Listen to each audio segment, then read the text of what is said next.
할렐루야. 여러분 모두 반갑습니다. 어려운 가운데서도 함께 예배를 들을 수 있어서 또 감사하고 또 여러분 모두 환영하고 축복합니다. 우리는 코로나 이후 19주차 예배를 대면과 비대면으로 드리고 있습니다. 지난주에는 제가 정다운 교회에 가서 설교를 했습니다. 지난주 설교를 연속으로 듣기를 원하시면은 유튜브에서 찾아서 여러분 들을 수가 있습니다. 이번 주는 지난주에 이어서 본문 요한복음 4장 43절에서 54절 말씀으로 주여 내 아들의 병을 고쳐주소서라는 제목으로 설교를 하겠습니다. 이 말씀은 예수님께서 갈릴리에서 행하신 치유의 사건을 소개하고 있습니다. 본문 말씀의 배경은 예수님께서 유대지방 요단강에서 세례를 베푸시는 사역을 하시다가 갈릴리로 사역길을 이동하셨습니다. 갈릴리로 이동하시면서 의도적으로 사마리아를 통과하시도록 경로를 정하신 것입니다. 이동 중에 피곤해서 사마리아 수가성에 있는 야곱의 우물가에서 쉬는 시간을 가졌습니다. 이때에 예수님은 제자들을 동네에 보내서 먹을 것을 사오게 하셨고 또 예수님은 혼자 우물가에서 쉬고 있었습니다. 이때 마침 한 여인이 물을 기르기 위해서 야곱의 우물에 왔다가 예수님을 만나서 대화를 나누게 됩니다. 이 사건으로 예수님은 사마리아 성에 초청을 받아서 2일 동안 머무시면서 사마리아 사람들에게 말씀을 하셨습니다. 이때에 사마리아 사람들이 예수님의 말씀을 듣고 예수님을 메시아로 알게 되고 믿게 되었습니다. 사마리아에서 이틀을 지나서 예수님은 다시 가시던 길을 걸어서 갈릴리에 도착하셨습니다. 이 말씀이 43절에 있습니다. 함께 읽어보겠습니다.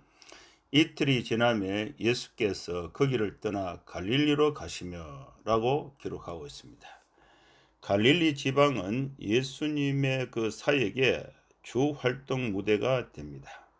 갈릴리에 있는 갈릴리 전체 지방을 말하고 갈릴리 안에 있는 지명을 보면은 예수님의 그 공생의 첫 사역의 그 첫 기적이 있었던 갈릴리 가나, 또 예수님이 어린 시절부터 30년 가까이 성장하셨던 고향과 같은 그 갈릴리 나사렛, 그리고 예수님께서 가장 많이 방문하시고 또 체류하시면서 기적과 또 말씀을 강론하신 갈릴리 가버나움, 또 베드로와 안드레와 빌립의 고향 마을이고 또 오병이어의 기적을 행하셨던 갈릴리 베세다 라는 그 여러 동네를 꼽을 수가 있습니다. 예수님은 갈릴리의 여러 마을 중에 물로 포도주를 만드신 기적이 있었던 가나에 다시 방문해서 도착을 하신 것입니다. 이동 중에 예수님은 제자들에게 한 말씀을 하셨습니다. 그 말씀이 44절에 있습니다. 친히 증언하시기를 선지자가 고향에서는 높임을 받지 못한다고 친히 제자들에게 이 말씀을 하셨습니다. 예수님은 고향에서 배척을 당하신 경험이 있습니다. 마태복음 13장 53절에서 58절 말씀을 보면은 이런 말씀이 있습니다. 예수께서 이 모든 비유를 마치신 후에 그곳을 떠나서 고향으로 돌아가사 그들의 회당에서 가르치시니 그들이 놀라 이르되 이 사람의 지혜와 이런 능력이 어디서 났느냐? 이는 그 목수의 아들이 아니냐? 그 어머니는 마리아, 그 형제들은 야고보, 요셉, 시몬, 유다라 하지 않느냐? 그 누이들은 다 우리와 함께 있지 아니하냐? 그런즉 이 사람의 이 모든 것이 어디서 났느냐 하고 예수를 배척하니라. 예수께서 그들에게 말씀하시되 선지자가 자기 고향과 자기 집 외에서는 존경을 받지 않음이 없느니라 하시고 그들이 믿지 않으므로 말미암아 거기서 많은 능력을 행하지 아니하시니라. 예수님은 그 베들레헴에서 탄생을 하셨지만은 갈릴리는 예수님의 고향이기도 합니다. 갈릴리에서 오랜 세월을 성장을 하셨기 때문에 그렇습니다. 예수님은 갈릴리 사역을 시작하시면서 사마리아 사역과 대조하여 말씀하고 있습니다. 예수님은 사마리아에서 환영을 받았습니다. 이들은 아무런 기적을 보지 않고 예수님의 말씀만 듣고 메시아로 믿었습니다. 반면에 갈릴리에서는 그렇지 못했습니다. 갈릴리에서 사역이 45절 이후에 전개되고 있습니다. 45절 말씀을 보겠습니다. 갈릴리에 이르심에 갈릴리인들이 그를 영접하니 이는 자기들도 명절에 갔다가 예수께서 명절 중 예루살렘에서 하는 모든 일을 보았음이더라. 이 말씀에서 이 명절은 유월절을 의미합니다. 모든 경건한 유대인들은 유월절에 성전에 가서 예배를 드립니다. 예수님도 유월절에 예루살렘 성전에 가셨습니다. 이때 예수님은 성전에서 동전판을 뒤엎으시고 짐승과 비둘기를 쫓으시며 성전 정화 사건을 일으키셨습니다. 이 말씀은 요한복음 2장 13절에서 22절에 있습니다. 예수님은 성전에서 내 집은 만민의 기도하는 집인데 너희들이 강도의 소굴로 만들었다고 책망을 하셨습니다. 이 사건으로 인해서 예수님 자신을 메시아로 선포했다는 소문이 유대인 사회에 돌게 되었습니다. 성전에서 행하신 예수님의 사역을 갈릴리 사람들이 유월절 성전에서 보았습니다. 그런데 예수님이 다시 갈릴리에 방문했을 때에 그 성전 사역을 보았던 갈릴리 사람들이 예수님을 영접하게 된 것입니다. 갈릴리 사람들은 예수님이 가나에 다시 방문했을 때 영접을 했습니다. 이들이 예수님을 영접한 이유는 유월절의 성전 정화 사건을 표적으로 보았기 때문에 그랬습니다. 가나는 예수님이 물로 포도주를 만드신 첫 번째 기적을 행하신 곳입니다. 이곳에서 예수님이 두 번째 행하신 기적의 사건에 대해서 오늘 본문의 설명을 간략히 정리해 볼 수가 있습니다. 예수님은 가나에 방문하셨고 그때의 왕의 신하가 가나에서 예수님을 만나게 됩니다. 왕의 신하는 궁정관리인인데 두 가지 견해가 있습니다. 여기서는 갈릴리와 페레아의 분봉왕 헤롯 안티바스의 신하로 추측할 수가 있습니다. 이 왕의 신하는 유대인이었고 아마도 헤롯 가문에 속한 사람이었을 것으로 추측합니다. 또 다른 추측은 누가복음 8장 3절에 나오는 구사나 사도행전 13장 1절에 나오는 마나엔과 동일 인물이라는 것입니다.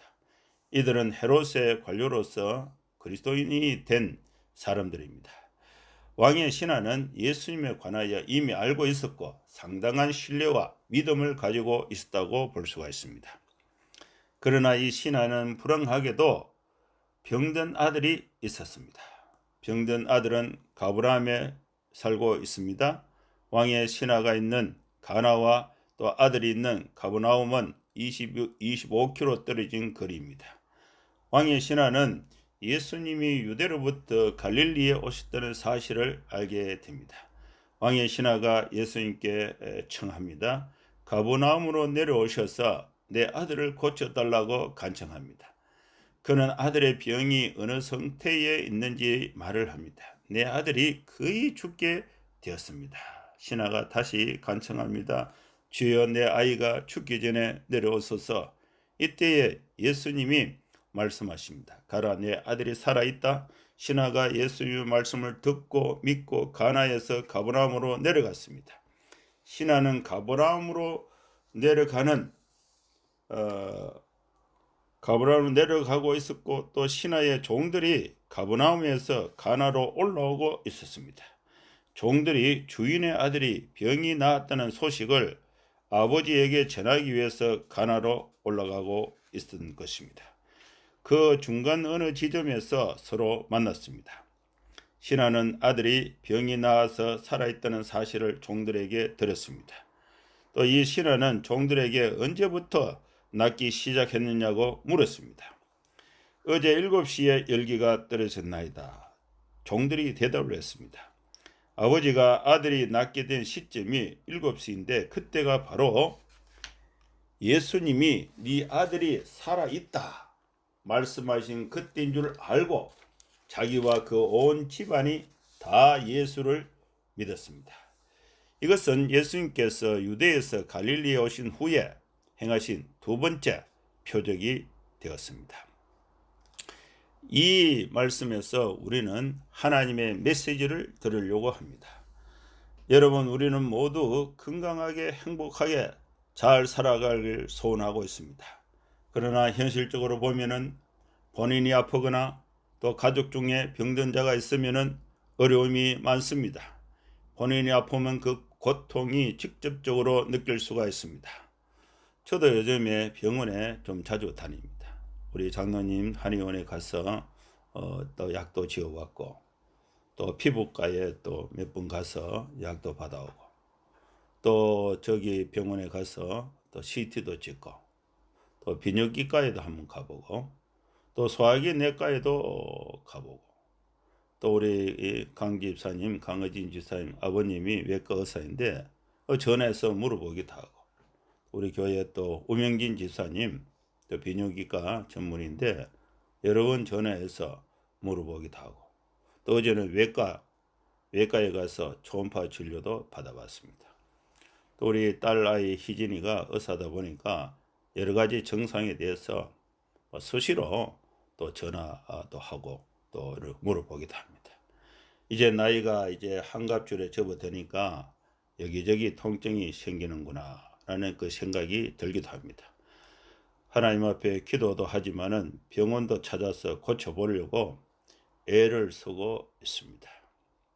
여러분, 또 가족 중에 또 특히 자녀들이 병들어 고통을 받는다면은 아버지의 심정이 어떠하겠습니까? 이 말씀을 준비하면서 우리 교회 도의가 또 생각이 났습니다. 칠곡경대병원 어린이 병동에 신방을 가기도 했습니다. 기진해서 축 처진 도의 모습 보고 안쓰럽게 또 이를 간호하면서 지쳐서 힘든 상태에 있는 우리 김 지사님 또 도의 어머니 아버지 불쌍해 보였습니다. 저도 이 경험이 있습니다. 아들 광견이가 병원에 장기 입원해서 치료한 경험이 있습니다. 저는 아버지로서 광견이를 치료하려고 또 이렇게 많은 애를 썼는데 그 치료 과정에서 2번에 걸쳐서 큰 절박감, 참 앞이 보이지 않는 이 절망감, 이것을 경험해 봤습니다. 첫 번째는 광견이가 중학교 다닐 때인데 디스크인지 몰랐는데 제가 그 춘천에 있고 아이를 데리고 있다 보니까 애들이 어떻게 크는지 몰랐어요. 그래 하루는 그 집사람이 하루 춘천 늦게 가고 광견이 좀 자세히 살펴봐라. 그래서 보니까 뭐 기뚱기뚱 걸어오는데 걸음 자세가 완전히 까제가 걸어오는 것 같아요. 그래서 놀라서 병원에 가보니까 디스크라는 거야. 그래서 그 시간에 학교에 연락을 해서 이 치료를 위해서 춘천에 가는데 언제 올지 모른다.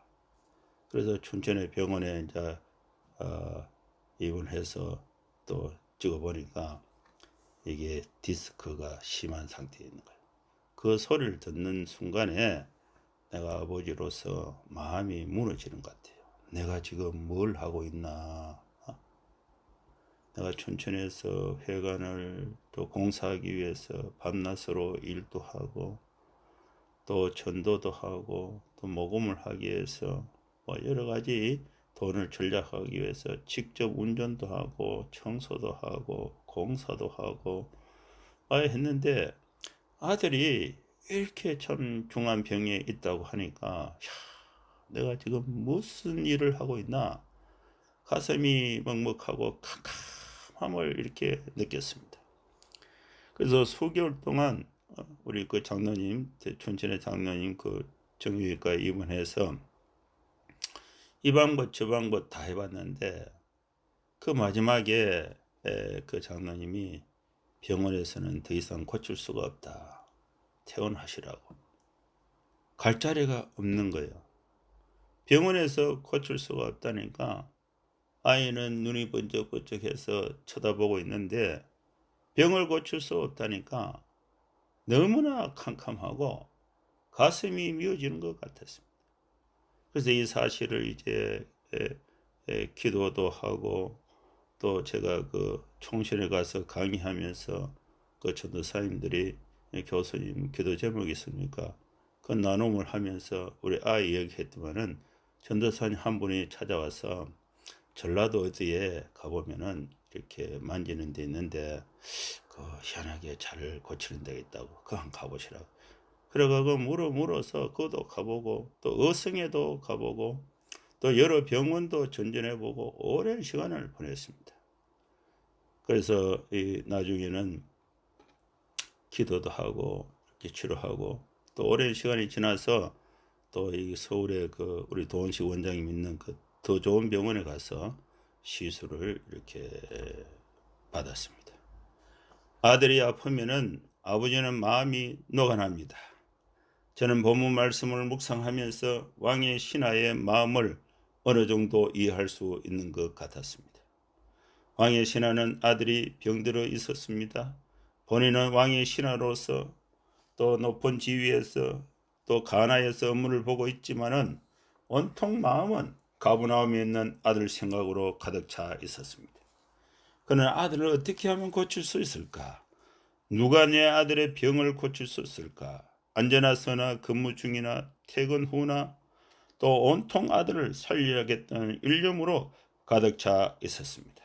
아버지는 간절함이 있습니다.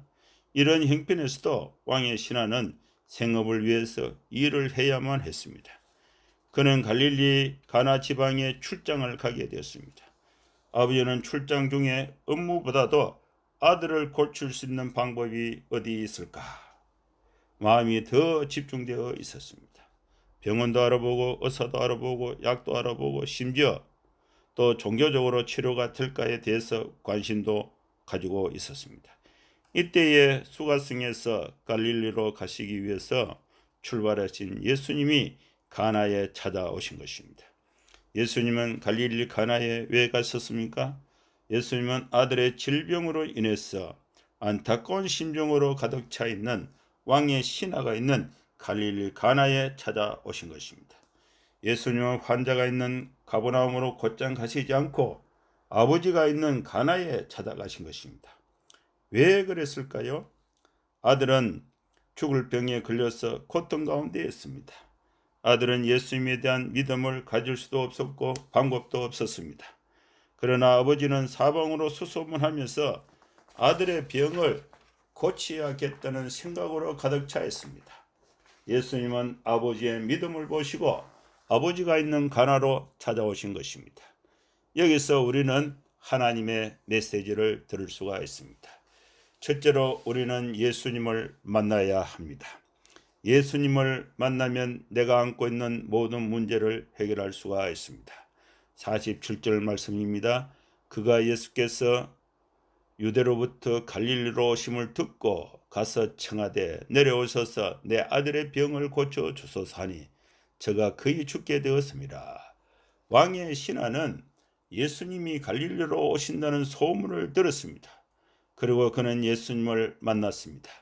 예수님은 언제나 우리 곁에 계십니다. 예수님이 우리를 찾아오셨습니다.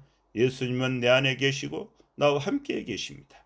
이제 우리는 이 예수님께 나의 문제를 알리고 예수님으로부터 해결함을 받아야 하는 것입니다. 여러분 개인의 문제, 가정의 문제, 경제적인 문제, 직장의 문제, 질병의 문제를 가진 채 우리는 예수님을 만날 수 있습니다. 예수님을 만나야 합니다. 이 예수님은 나에게 어떤 분이 되시며 어떻게 만나야 하겠습니까? 그것이 둘째입니다. 둘째는 예수님을 나의 중대한 문제의 해결자로 초청해야 합니다. 왕의 신하는 예수님을 청했습니다. 그리고 아들의 행편이 어떠한가를 상세히 설명했습니다. 청하여 내려오소서, 내 아들의 병을 고쳐주소서. 내 아들이 거의 죽게 되었습니다. 다른 희망이 없었습니다. 아버지는 이제 마지막 기도를 예수님을 청한 것입니다. 병든 아들이 있는 가버나움으로 예수님을 가버나움 집으로 초청했습니다. 그런데 예수님의 반응은 다르게 나타납니다. 48절입니다. 예수께서 이르시되 너희는 표적과 기사를 보지 못하면 도무지 믿지 아니하리라. 이 말씀을 왕의 신하에게 하셨습니다. 왕의 신하는 아들을 고쳐야 한다는 간절함과 절박함이 있습니다. 그러나 그는 예수님에 대한 믿음이 온전하지 못했습니다. 왕의 신하는 어느 정도 믿음은 있었습니다. 왕의 신하는 예수님을 취재하면 자신의 요구를 들어줄 것으로 생각을 했습니다. 그러나 예수님은 왕의 신하의 말과 태도가 믿음에 대해서는 진지하지 못함을 아셨습니다. 그리고 그의 믿음이 불완전함을 알았습니다. 예수님은 언제나 하나님의 능력이 치유의 사건을 통해서 나타나기 위해서는 의심이 없는 무조건적인 믿음을 요구하십니다. 예수님은 신하가 절실한 필요를 깨닫고 의심 없는 무조건적인 믿음을 가질 때까지 그의 요청에 대해서 수용하지도 거절하지도 않으시고 다른 말씀을 하신 것입니다. 그 다른 말씀이 48절입니다. 예수께서 이르시되 너희는 표적과 기사를 보지 못하면 도무지 믿지 아니하리라. 왕의 신하는 이 말을 듣고 예수님의 아들을 고쳐주는 표적을 보여주시면 믿겠다는 자신의 생각이 잘못되었다는 것을 깨닫는 계기가 됐습니다. 신하는 예수님에 대한 자신의 믿음을 이제 표현할 때가 되었습니다. 그것은 아들이 죽게 되었습니다. 예수님의 말씀을 듣고 신하는 주여 내 아이가 죽기 전에 내려오소서라고 간결하게 간청하고 있습니다. 이전의 신하는 내 아들의 병을 고쳐주시면 예수님을 메시아로 믿겠습니다 라는 믿음의 상태에 있었습니다. 그러나 이제는 그의 믿음이 바뀌었습니다. 예수님께서 표적을 보여주시지 않아도 예수님만 오시면 내 아들의 병을 고칠 수 있습니다 라는 믿음으로 바뀐 것입니다. 이제 예수님은 신하의 믿음을 보시고 그 요청에 대답을 하십니다. 이 왕의 신하는 표적을 보여주면 믿겠다는 믿음에서 표적을 보지 않고도 예수님이 하신 말씀만을 듣고 믿는 자가 되었습니다. 그는 믿으면서 실천을 하였습니다. 그래서 우리는 셋째로 예수님의 말씀을 믿고 실천해야 합니다. 왕의 신하는 예수님의 말씀을 들었습니다. 그리고 그 말씀대로 실천했습니다. 참된 믿음은 참된 행동으로 나타나게 됩니다. 이 말씀이 50절에 있습니다. 예수께서 이르시되 가라 내 아들이 살아있다 하시니 그 사람이 예수께서 하신 말씀을 믿고 가더니 예수님은 아들이 살아있다고 선포했습니다. 병이 나았다고 선포했습니다. 그리고 말씀하십니다. 이제 아들이 살아있다 가라. 이 말씀, 이 예수님의 말씀을 아버지가 듣고 아버지는 아들이 있는 가버나움으로 갔습니다. 믿음으로 간 것입니다. 믿음은 역사가 있습니다. 믿는 자에게는 능치 못함이 없습니다. 아들의 병이 나았다는 사실을 가버나움으로 가는 도중에 소식을 듣게 됩니다. 51절에서 52절 말씀입니다.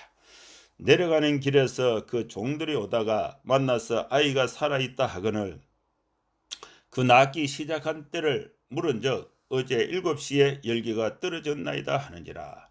예수께서 갈릴리 가나에서 아버지에게 내 아들이 살아있다라고 말씀하신 시점이 7시였습니다.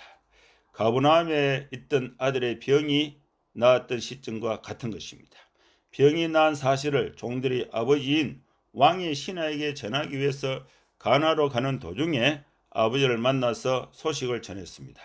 아버지가 언제 아들의 병이 나았는가 그 시점을 물어보니 예수님이 말씀하신 그 시간과 일치한 것을 확인한 것입니다. 갈릴리 가나는 해발 240m 산지에 자리 잡고 있습니다. 가버나움은 해수면보다 마이너스 206m 낮은 곳에 있습니다. 가나와 또 가브나움의 고도 차이는 450m나 됩니다. 이 거리는 25km나 되는데 5시간 정도 걸려서 갈 수 있는 거리가 됩니다. 아버지는 아들이 병으로 죽을까 걱정이 있었습니다. 그러나 그는 예수님의 말씀을 듣고 집으로 돌아갈 때는 새로 발견한 소중한 믿음의 실체를 굳게 붙잡고 있었습니다. 아버지의 믿음은 종들을 도중에서 만나 확인할 수 있었습니다. 그리고 그 믿음은 가족을 구원하는 결과를 가져오게 됩니다. 넷째로 예수님을 믿고 온 집안을 다 믿게 해야 합니다. 53절 말씀입니다. 그의 아버지가 예수께서 내 아들이 살아있다 말씀하신 그때인 줄 알고 자기와 그 온 집안이 다 믿으니라. 아들의 병이 낫게 된 원인과 결과에 대해서 분명하게 확인할 수 있습니다.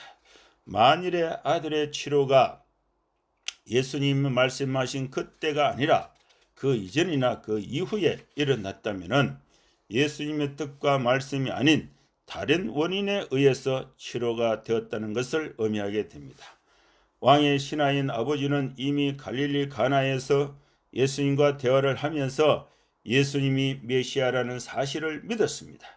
아버지의 믿음은 도중에 종들의 말을 듣고 아들의 병이 난 시점을 확인함으로써 실천이 된 것입니다. 확인이 된 것입니다.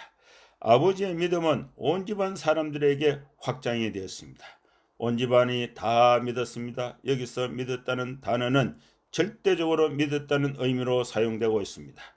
아버지는 예수를 메시아로 받아들였고 또한 믿었습니다. 왕의 신하는 그리스도인이 된 것입니다. 이 기적의 결과는 아들이 죽을 병에서 살아났고 온 가족이 예수를 믿게 된 것입니다. 이 사건은 6개월 후에 예수님께서 가버나움을 갈릴리 사역의 중심지로 삼게 되는 예비적인 사역으로 이해할 수가 있습니다. 이제 말씀을 마무리하겠습니다. 아버지는 예수님을 메시아로 믿었습니다. 아들의 병을 고쳐달라고 간청했습니다. 아들을 위한 아버지의 간청은 응답되었습니다. 예수님은 아들의 병도 고쳐주셨고 온 가족을 다 구원하여 주셨습니다. 여러분, 이제 우리는 두 가지 면에서 예수님을 만나야 합니다. 첫째는 예수님을 진실로 메시아로 알고 믿고 만나야 합니다. 예수님을 만나면 우리는 죄의 허물에서 사함을 받고 구원에 이릅니다. 두 번째는 내가 갖고 있는 질병의 문제를 가지고 예수님을 만나야 합니다. 그러면 치료를 받을 수가 있습니다. 내가 갖고 있는 가정의 문제를 가지고 예수님을 만나면 예수님의 도움으로 가정의 문제를 해결할 수가 있습니다. 여러분, 내가 갖고 있는 경제적인 문제, 학업의 문제, 취업의 문제, 인간관계의 문제를 가지고 예수님을 만나면 그 시로 해결함을 받을 수가 있습니다. 여러분, 우리는 우리가 처한 중대한 문제를 가지고 예수님을 해결자로 믿고 초청할 수 있기를 축원합니다. 이제 우리는 예수님의 말씀을 믿어야 합니다. 그 믿음을 실천해야 합니다. 그러므로 우리는 내가 믿는 예수님을 가족들에게 전해서 가족들로 하여금 영생에 이르는 하나님의 백성이 되게 하는 축복이 여러분 모두에게 임하시길 주의 이름으로 축원합니다. 같이 한번 기도하겠습니다. 거룩하신 하나님 아버지, 오늘 우리에게 소중한 말씀을 주셔서 감사합니다. 우리는 두 가지 중대한 문제가 있습니다. 예수님을 알지 못하고 죄 가운데 있는 문제와 또 우리가 일상생활 중에 질병으로 인한 고통의 문제가 있습니다. 주님, 고통 가운데 우리에게 영생의 축복을 주심을 감사합니다. 우리는 마음의 문을 열고 예수님을 나의 구주 나의 하나님으로 영접하여 모든 죄를 사함받고 하나님의 자녀가 되는 축복을 주심을 감사합니다. 주님, 이제부터는 생활 속에서 발생된 질병과 많은 문제를 두고 혼자 고민하기보다 예수님께 아뢰고 예수님을 초청해서 예수님의 은혜와 능력으로 다 해결함을 받는 저희들 되게 하여 주시옵소서. 이 축복된 복음의 말씀을 이제 우리 이웃과 가족들에게 전하는 삶을 살게 하여 주옵소서. 예수님의 이름으로 감사하며 기도하옵나이다. 아멘. 여러분 감사합니다. 다음 주에 또 뵙도록 하겠습니다.